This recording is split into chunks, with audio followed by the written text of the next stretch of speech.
হয়, প্ৰতিটো দেওবাৰ দৰে আমি পৰিৱেশ কৰ্মীসকলে আজি 12 এপ্ৰিল দেওবাৰ দিনটোত আমি গছপুলি ৰোপণ আৰু প্ৰতিপালনৰ লক্ষ্য উদ্দেশ্য আগত ৰাখি আমি ওলাই গ'লোঁ।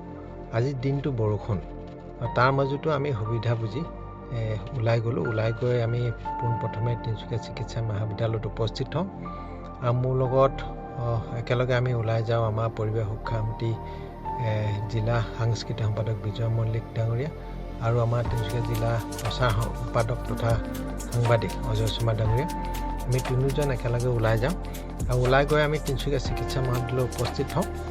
উপস্থিত হয় আমি তাত যিহেতুকে বৰষুণ আহিল, এতিয়া এই সময়খিনি গছপুলি ৰোপণ কৰা এক সুন্দৰ সময়। গতিকে আমি সৌন্দৰ্য বৰ্ধনৰ কাৰণে কেইবাটাও ফুলৰ গছপুলি আমি তাত ৰোপণ কৰিলোঁ আৰু ৰোপণ কৰি আমি তাত থকা যিসমূহ গছপুলি কিছুমানৰ দেখিছোঁ খুঁটিসমূহ বেকা হৈ আছিলে, জংঘল হাবি বন হৈছিলে, সকলোখিনি উঘলাৰ বিশেষ ব্যৱস্থা কৰোঁ আৰু সকলো গছপুলি দেখিছোঁ খুব সুন্দৰ হৈছে। যে বৰষুণ পাইছে খুব সুন্দৰ।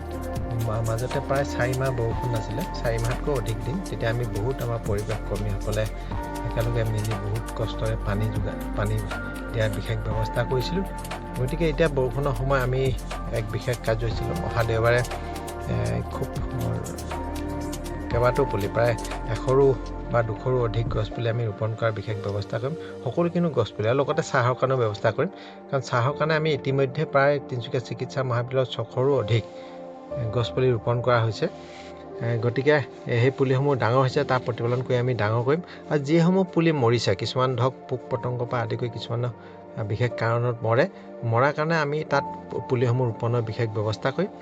আৰু এটা কথা ৰাইজলৈ মোৰ অনুৰোধ যে আপোনালোকে মানুহৰ বিহু, গৰু বিহুৱে হওক, মানুহৰ বিহুৱে হওক, সেই দিনটোত আপোনালোকে পৰিৱেশ প্ৰদূষণৰ বিষয়টো গুৰুত্ব সহকাৰে লয়।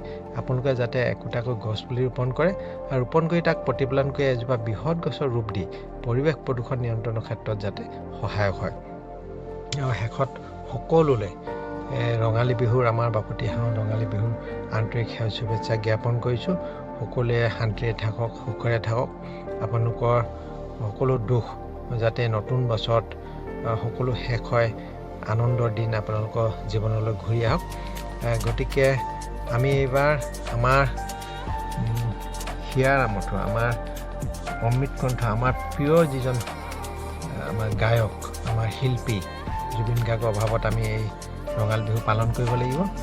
গতিকে তেখেতৰ নামতে যাতে সকলোৱে এটাকৈ গছপুলি ৰোপণ কৰি প্ৰতিপালনৰ যাতে বিশেষ ব্যৱস্থা কৰে। ধন্যবাদ।